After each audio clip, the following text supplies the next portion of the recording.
Hello there, I'm Steve from Mac84 and welcome to another video. This video is going to be all about VCF Midwest, Vintage Computer Festival Midwest, and my goodness, what an awesome show it was. This show took place on September 10th and 11th, 2022 in Elmhurst, Illinois. It was so great to go back. It was my second time there, so I got to see a lot of the same people I saw last time, but every show was different, new exhibits, new talks, new things to buy.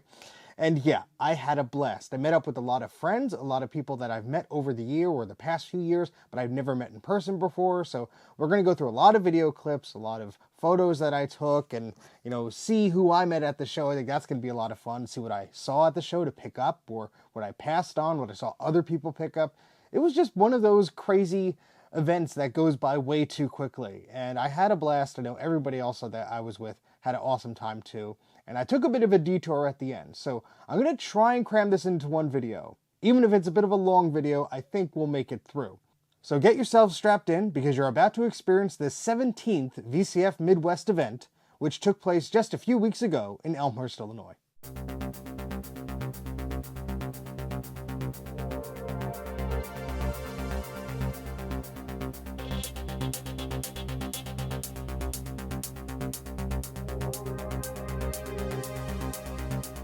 Hello there, Steve from Mac84 here at Vintage Computer Festival Midwest. I believe it's the 17th year. There's a lot of cool stuff here, so let's go and check it out.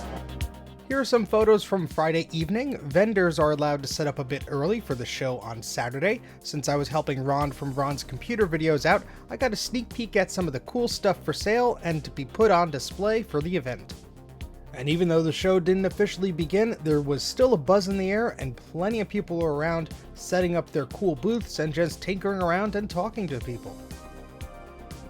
Jason here had an amazing booth set up with some retro telephones.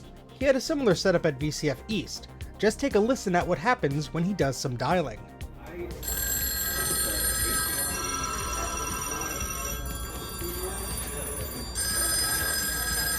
That is beautiful.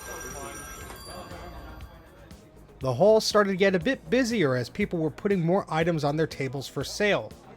This beautiful Apple Lisa Macintosh XL caught my eye, and it even turned on. It just needed some adjustment. I didn't take many videos from Friday night, but here are some photos of people setting up and getting ready for the big event on Saturday. Since it was calmer on Friday night, it was a great opportunity to speak to other presenters, friends, and vendors without battling the lines. And look who I bumped into, Adrian of Adrian's Digital Basement. It was an absolute pleasure to meet him in person. At VCF Midwest, there's always so many cool things on display, and you never know what you're going to find, like this lovely Sharp X68000 system. As the doors closed to prepare everything for Saturday morning, we all went back to our rooms and wondered what would be in the free pile when we woke up. 8:30 bright and early, we went into the show and people were still loading things, but of course you have to go right to the free pile to see what is there. Of course there's a huge CRT TV there, a few desktop computers, a bunch of SCSI cables there on the bottom, so many peripherals and circuit boards and wires, software packages, printers, scanners, a bunch of stuff to see, and a lot of this stuff went quick. It was free after all. The general rule of the free pile is, if you're interested in it, you should grab it, because otherwise someone else will beat you to it. There was this lovely pile of Apple systems for sale. They were a bit pricier than one would expect, but I guess they were complete and ready to go without any fixing up required. It was quite early, so not everyone was at their booths yet. Here's the lovely setup that Ken of the Computer Clan brought, that beautiful TAM, a Next Cube, that prototype iMac, and of course next to him was Clint's table with this lovely eMachines eOne iMac knockoff, this industrial IBM system, just look at that wood grain, and of course the famous wood grain 46 that we're used to seeing in so many of Clint's videos. So again, welcome. VCF Midwest 17 is officially open at 10 a.m. in the speaker room. Room A will be Salam Ismail with 25 years of VCF. At 11 a.m. will be Richard Thompson with storage tube displays. And at 1:30, the Vintage Computer YouTubers. Last year I didn't take as many walk-around videos as I would have liked, so this year I tried to focus on just that, just hitting record and walking around the rooms to see what was there. I didn't get to stop at each and every booth, but every time I did walk by, I noticed something new. This individual had a few Apple systems as well as a Power Macintosh 5400 all-in-one unit. Next to that is a TRS-80 color computer, I believe, and there's an Atari 800. And on this side of the room, we have some Tandy systems set up. Over here, we have some Mac stuff for sale, as well as an Apple III.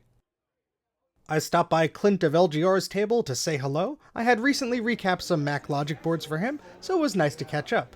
I handed him a Mac 84 sticker, and, well, here's where he put it.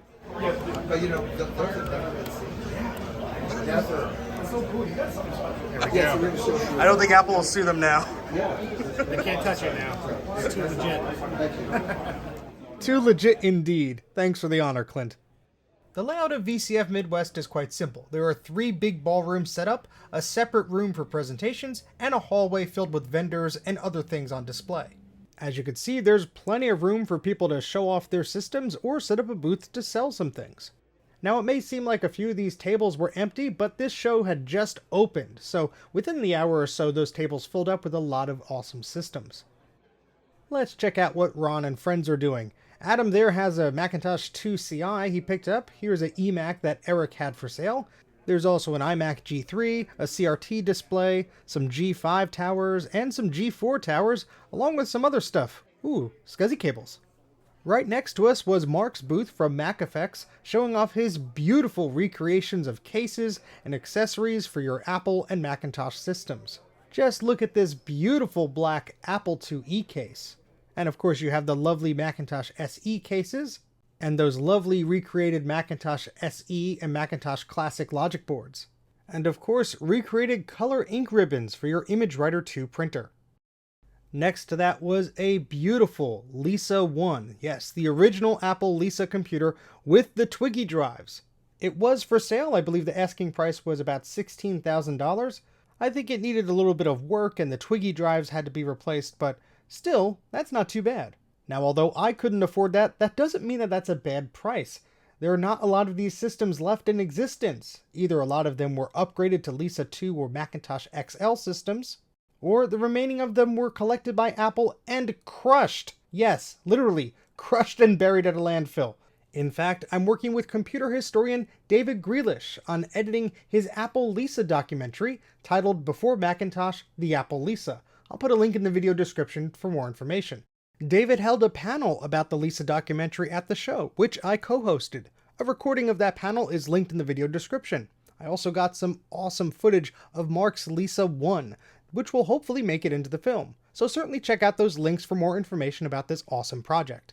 Speaking of presentations, my good friend Ron of Ron's Computer Videos held a panel about all you need to know about collecting vintage Macintosh computers. He was kind enough to ask me to co-host this talk, and we had an absolute blast sharing our geeky Mac knowledge with everyone. A recording of this panel is linked below, and we even have an extended version to share as well, so keep an eye on Ron's channel for more details. There were a bunch of people over by the Tech Select booth and the 8-Bit Guy booth, of course, including this guy, Ben Heck, who had a booth just to the left. And here's Ron from Ron's Computer Videos, which is having his Marcintosh banner signed by David Murray, aka the 8-Bit Guy. The Computer Museum at System Source set up this massive display of Silicon Graphics systems. Usually you see 1 or 2 of these, but to see a whole group of them set up was really something awesome. These folks had a beautiful Apple IIgs setup with this massive Sony Trinitron parked on top of it. They had a video scaler setup which produced very crisp images from that Apple IIgs. A Laserdisc player? Ah yes, this is the IBM OS2 table. I wish I came back to see this set up, but there was just so much going on during the show. This was a seriously cool collection of IBM OS2 stuff. Around noon, people started to take a break for lunch, and that's why the rooms were a little bit more empty than they were before. But it was a perfect time to walk around and see what you may have missed. It wasn't long before people rushed back into the rooms and filled them up again. But these tables didn't stay static. People often shifted around things or brought new items on display throughout the show, so it really paid to look around. And of course, the free pile was always buzzing with people. You had to watch it like a hawk. Someone would drop off a box of goodies or something, and it would go quickly. Or other times, a massive CRT would just sit there for a while, begging for a new home. The free pile wasn't the only awesome thing set up in the hallway. Free Geek was there with a bunch of cool stuff for sale. I ended up picking up quite a few cool things from this table. Now I live much closer to VCF East, so when people ask me, is it worth traveling to VCF Midwest? My answer is yes. If you can make it, go ahead, because it is a massive show, and from what I understand, it's the biggest show that VCF puts on. While East is a great show, this just has its own vibe. It's much larger. There's sort of an after party afterwards, at least there was this year in the hotel lobby, which was a lot of fun. So many machines are set up here, so many people come and bring things to sell, and the prices are always reasonable. And you just never know what you're going to see on display or for sale. Including this original, super rare Apple I computer. This was the same individual who brought it last year, but it was still great to see it again. And there were plenty of huge, noisy machines that they just simply don't make anymore. So what is this contraption? This is a paper tape punch. It's called a teletype burpee, BRPE. Wow, that's neat. It sounds like it means business. Sounds intimidating. It is. It's thinking. It's from the 50s.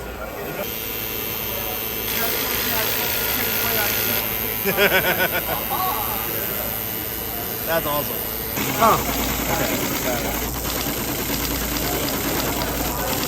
It always beckons people over. It's like, what is that noise, huh? We're on TV. It's pretty cool though. The quality is fantastic. It is nice and muddy and potato. The behind the screens exhibit that I witnessed at VCF East was also at VCF Midwest. They had a bunch of beautiful machines showing off the Weather Channel and the preview guide, and of course this beautiful little Macintosh TV. My friend Matt also had this Quadra 950 logic board, which was pretty much new in the service box. I don't know why it said Power Mac on the paper there, but maybe this was an old document or the system had been upgraded. As it drew near to the time of the auction, the hallways became quite busy and packed, which was good for all the vendors in the hallways, but bad for trying to, well, navigate through the hallways. Here's a peek at the items to be auctioned off in order to support VCF. Again, the show is free for visitors and vendors, so the auction is one way for the show to recoup what it spends on this lovely event. I recorded a few minutes of the auction, including some Apple and Next items being sold, but feel free to skip to the next chapter if you aren't curious what they went for. Those who have not been through the VCF Midwest auction before, a quick rundown of how it works. This is a fundraiser auction. All proceeds go directly to support the show and to pay for this. Everyone can bid. Your initial bids will be with your hand, and I'll do my best to spot you and keep track of the bids as we go. Once you win an auction, you will be issued a bidder card tonight. So this is item number 38. And it is Item a number 30. Aqua G something? G3. Giant 3. That's a blue G3 Mac. Mike, lift up its tail and let's look underneath.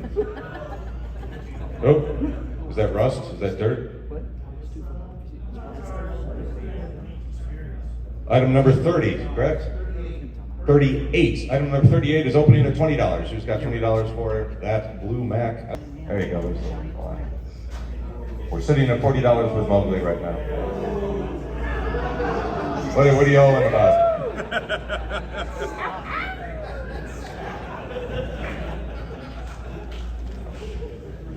We're at $40 with Mowgli here. If you like what you see inside, bid 45. 45, 45, 45.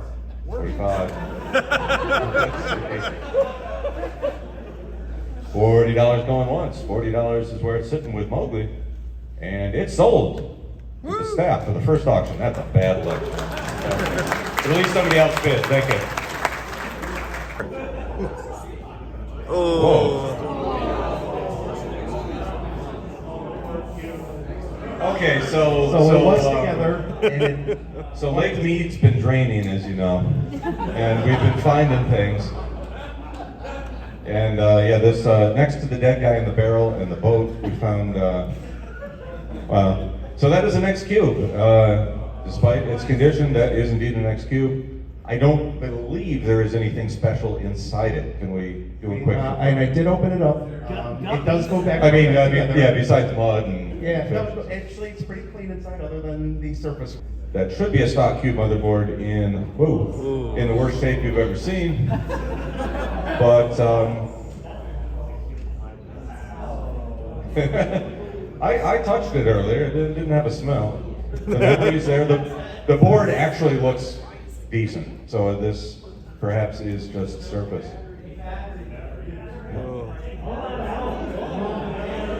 Oh. Do we see leakage?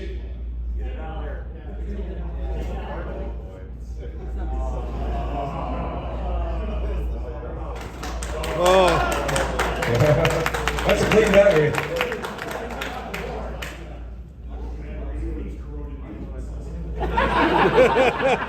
This is my 13th VCF, and if there's one thing I know about this crowd, that will be working by the end of the night.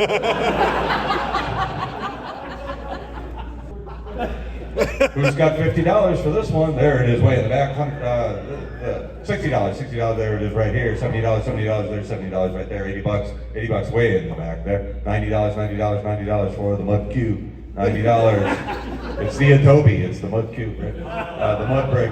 $90 where we're at, but how about 100, which I was almost going to start it at before. 100 went up, I believe, right there first. 110, 110, 110, 110, 110. There, 110 right there. 120, 120, 120. How about 120? There's 120 right in the front. The man in the Apple shirt, of course. 120 is where we're at, but how about 130? 130, 130, 130 in the red again there. $300. Who's got $300 for this mud cube?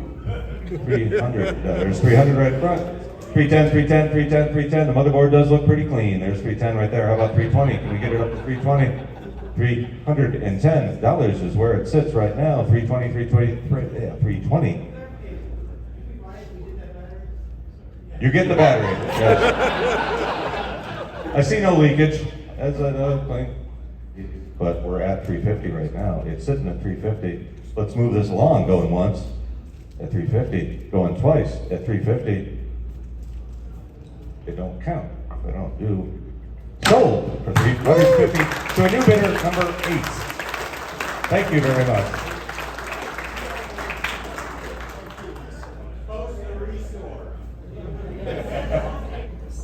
It is a Macintosh Performa 640 CD with the DOS compatibility. Okay, this one was described to me as working.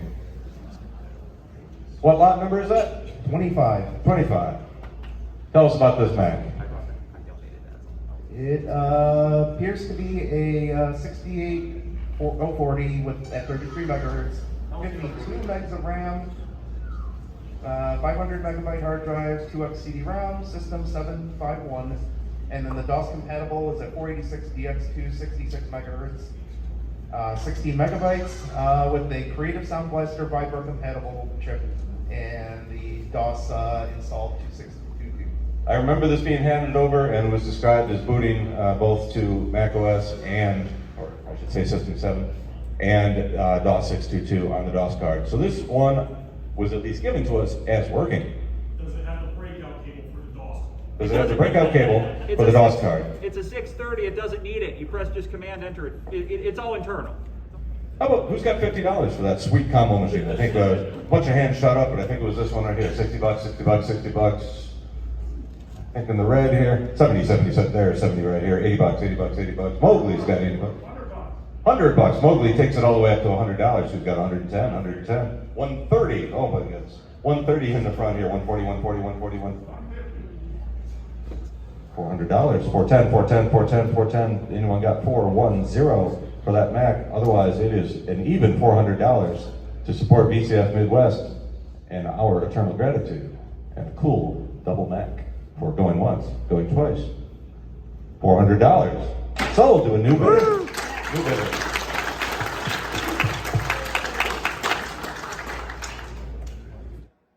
The more you looked around, the more treasures you saw, like this Atari home computers cabinet.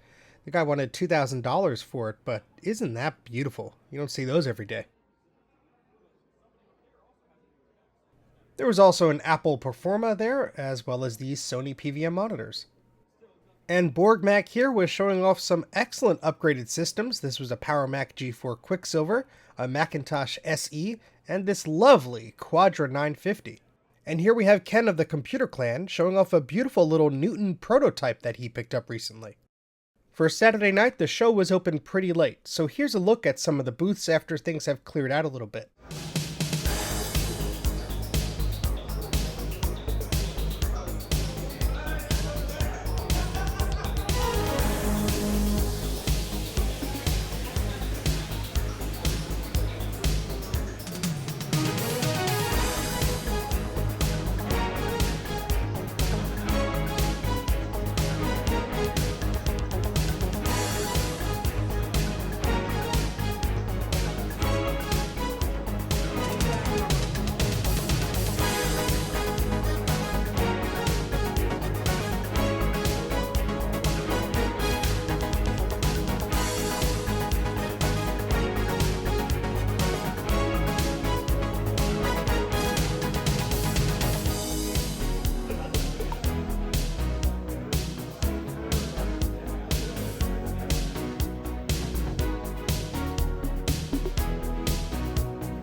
And with Sunday came some terrible weather.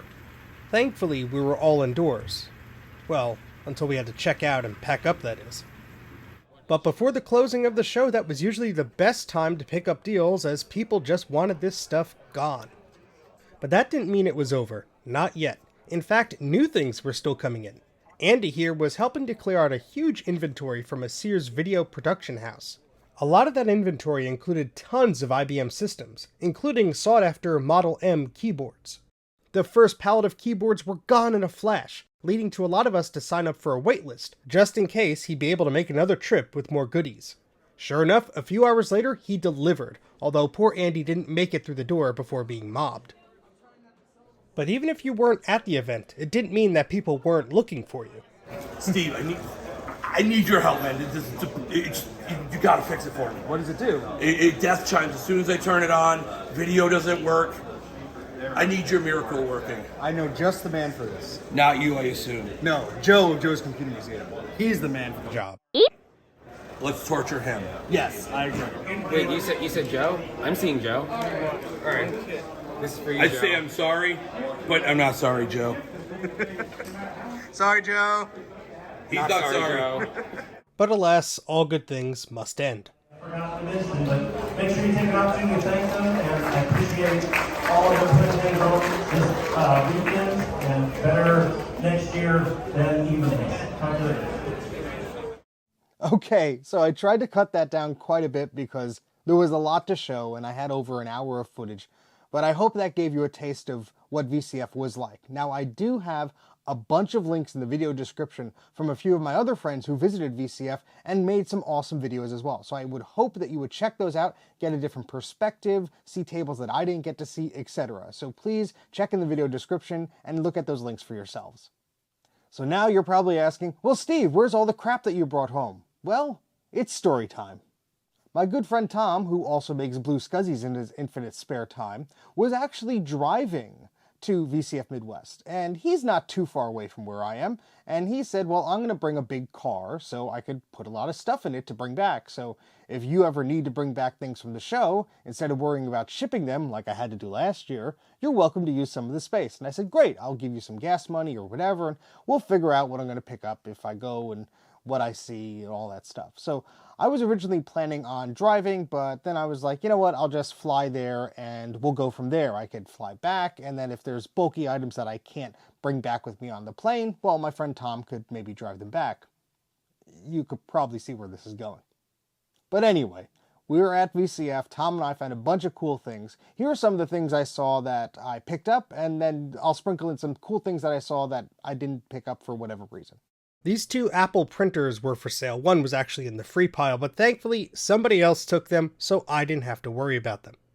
My friend Dan picked up this collection of Next stuff at the auction. This included an accessories box with stickers and discs. I think he's actually going to make a video of his own, so when that's available, I'll put a link in the video description. Then there was this beautiful little Sony system. The whole design of this thing just matched with every peripheral. My friend Adam pointed out that the printer here was the exact same one that Apple rebranded for their first dot matrix printer. The Wisconsin Computer Club had a lovely setup with a Sega CD and this charming Winnie the Pooh keyboard and mouse. My friend Steve had this contraption that you would put on top of your Mac, and I bought it, but my friend Adam really wanted it, so I gave it to him, and he's using it to charge his phone. How lovely.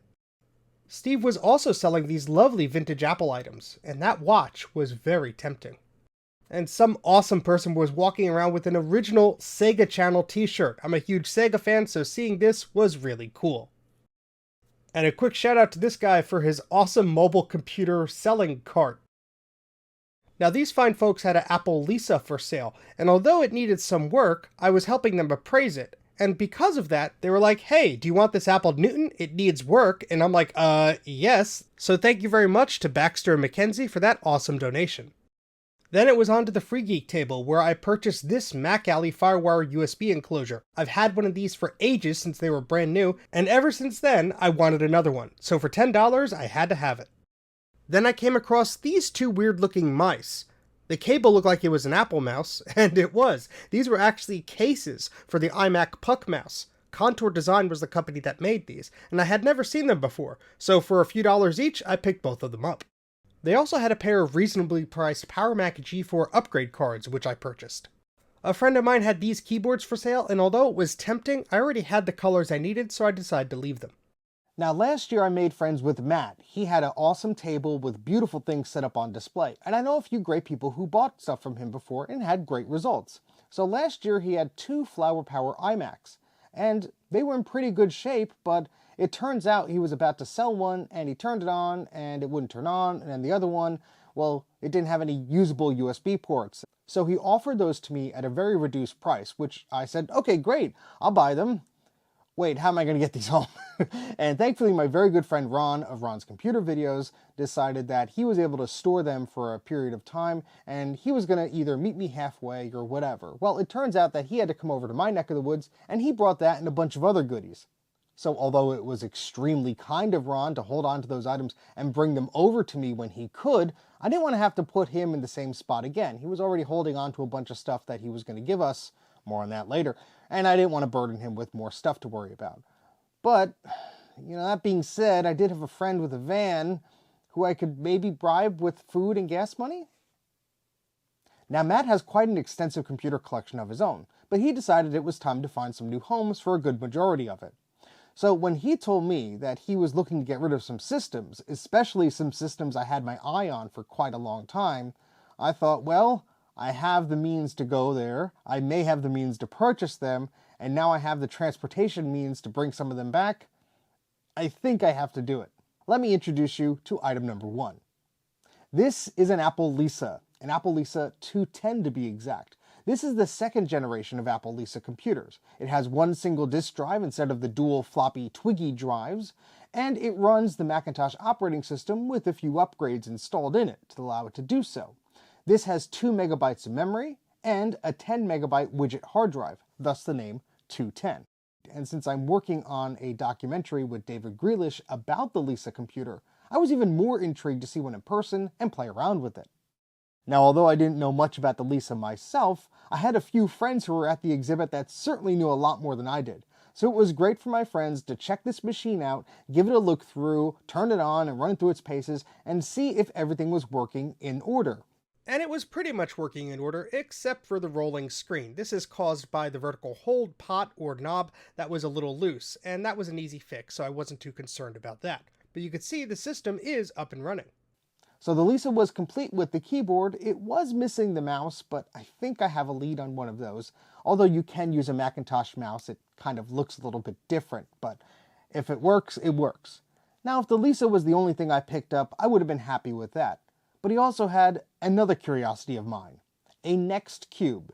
Next was the company that was founded by Steve Jobs after he left Apple. My friend Ken of the Computer Clan has a Next Cube as well, and in fact, Matt is the person that sold it to him. So this was another Next Cube that he had with the display. This is the Next megapixel grayscale display. Now the monitor is actually very important for the Next computer. Without it, you really can't plug much into it. So the monitor sort of acts like a hub. You plug things into the back of the monitor, and then this cable plugs in from the monitor to the computer, and then you're off to the races.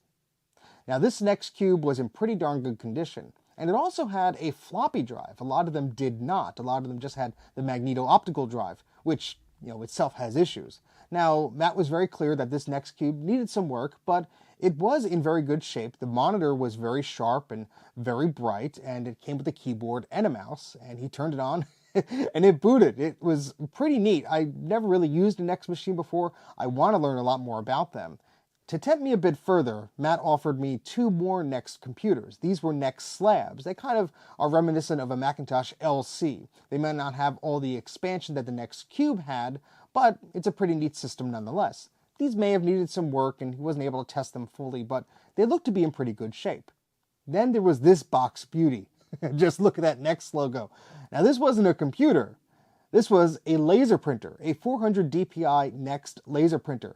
Now, I actually picked one of these up from VCF East from a gentleman who was selling a bunch of cool Next stuff.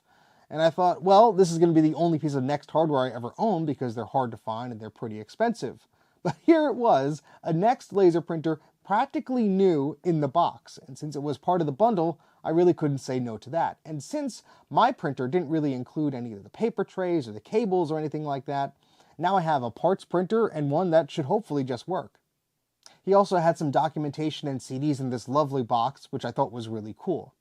So if it wasn't tempting enough, there was one more computer that he knew I had my eyes on. This is a Quadra 950. Now I have a Quadra 605, I have a 610, I have a 650, even though it's a Centrist model. I have a 660 AV, I have an 800, and I have an 840 AV. But I don't have a 900 or a 950 or the 9150 or whatever weird model that was in the server configuration. I don't have those. And they're a bit bigger than what you would normally see as your desktop computer. They're actually taller than a G5 tower or a Mac Pro tower. Yeah, they're pretty big. Now Matt had 3 of these for sale, and he allowed me to choose one that best fit what I wanted. One had a bit of a mark on the front of the case, but this one that I was looking at, although it was a bit yellowed on the front, everything else was in pretty good condition. None of the plastics were broken or anything. All of the card slot guides and everything were intact. When this plastic is very brittle, so that's quite rare. And although none of them had the hard-to-find CD-ROM bezel, at least all of them looked to be in pretty good shape. And sure enough, he booted up the machine and it looked perfect. And the icing on the cake was a CRT monitor that he told me about quite a while ago. Now, he had a power computing tower that he planned to bring to the show, along with a matching power computer CRT. Power Computing was a computer manufacturer who for a brief period of time sold licensed macOS computers that could run the Macintosh operating system under their own brand name, Power Computing. Now, I have a few of these systems in my collection, and I'm so interested and intrigued by their history that I'm actually making some historical videos about them. Part 1 has been out for a while, and I hope to release Part 2 soon. This tells you all that you would need to know about the Macintosh clones, but there's a lot to go into. Now, Power Computing made different computers and then keyboards and mice and add-ons and stuff like that, but they also made monitors. Now, they didn't probably invent the monitors, they were just slapping a different case or a different logo on them. But these weren't cheap monitors either, like some of the clone monitors were. This was a pretty good one. This actually has BNC connectors and a VGA input. So with all of these machines together, the Lisa, the NextCube, the Quadra, the Power Computing monitor, and some other extras he would end up throwing in, Matt simply made me an offer that I couldn't refuse. And since he showed that all these machines were clearly up and running and just needed a little work here or there, I was sold. So I am now the very proud owner of a Lisa 210, a NextCube and friends, and a Quadra 950. You'll no doubt be seeing a lot of these in my future videos. I can't wait to dive into the Lisa, although I'm probably going to have to recap the power supply and the analog board before I go further. But the NextCube looks like it's in pretty good shape, and I might be able to just get that up and running, although I am very curious to look at the next slabs as well. And the monster of a Quadra 950 is just missing a hard drive, so I'll just pop a blue SCSI in there, and I'll be good to go. So now I had to find a way to break the news to my friend Tom that a Lisa, a NextCube, a Quadra 950, a few CRTs, and some friends were going to make its way back with him in his van. I regret everything. I think he took the news quite well. So if that wasn't enough, my friend Ron of Ron's Computer Videos has been collecting some stuff that he saved from e-waste for quite a while, and he invited me and a few friends of ours to go down there and look through some of his stuff, because if he couldn't clear it out, the majority of it would have to be thrown away. Ron's computer hoard was located about 400 miles south of where VCF was. Tom graciously drove me down as we listened to the creaking plastic of our purchases along the way. Ron was an excellent host and spent some time giving us tours and showing us the sights. And after we were fed in full, he brought us to a pile of beige that was waiting for a new home. Eric, Tom, Alan, and I rummaged through the big pile and each packed our vehicles with everything we could muster, ensuring no good Mac was left behind. Somehow, Tom and I managed to shove all of this stuff, his goodies and mine, into his already packed van. Thank you again to Ron of Ron's Computer Videos for being so generous and for passing a lot of this stuff forward. It's going to be fun to dig through all the stuff because I can't remember half the things I grabbed, and it'll be nice to look at some of those machines that you passed along and see if I get them working again.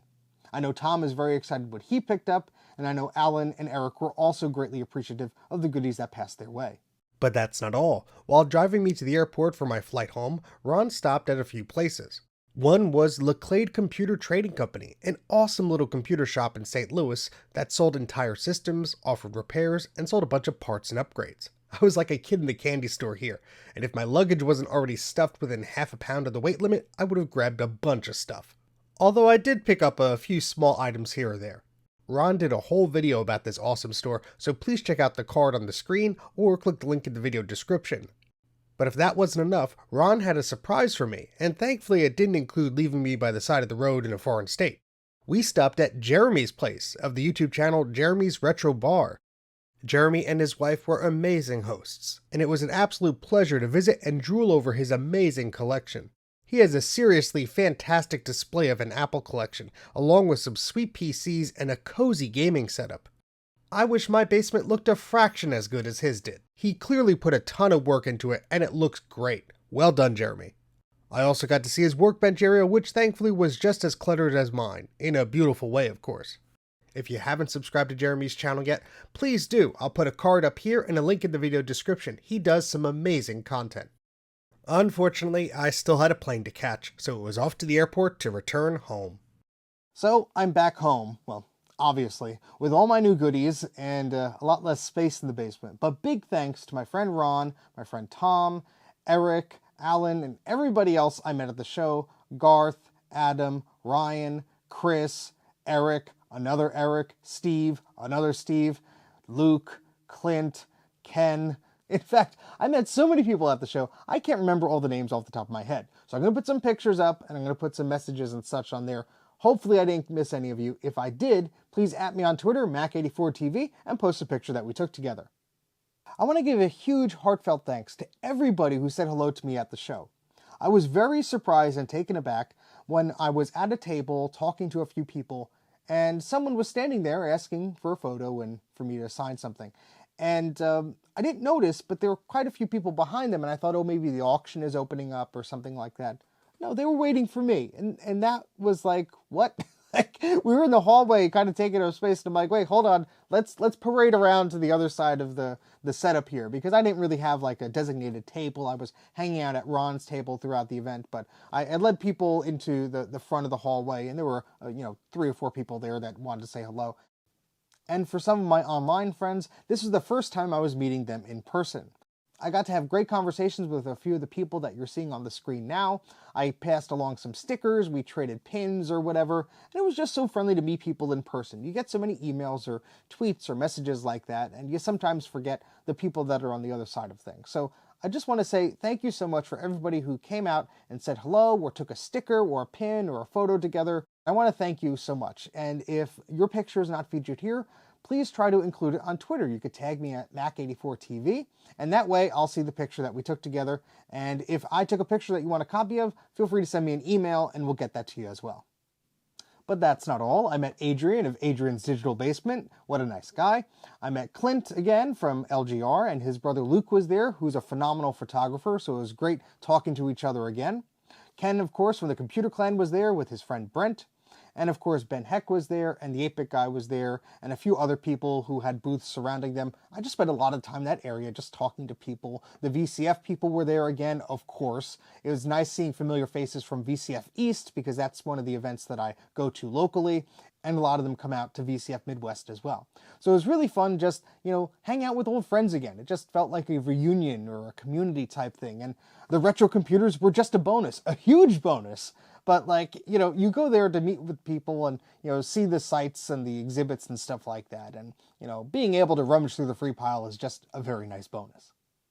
But it just goes to show that all of us were just there to have a good time and be among friends. And the stuff that we picked up was secondary. It was just so nice to talk to people, hang out with people, have lunch or dinner with people, go to these talks to learn more about things, and raise money for the VCF event, because it was free to actually go there and sell stuff, which is crazy. Not a lot of events offer that.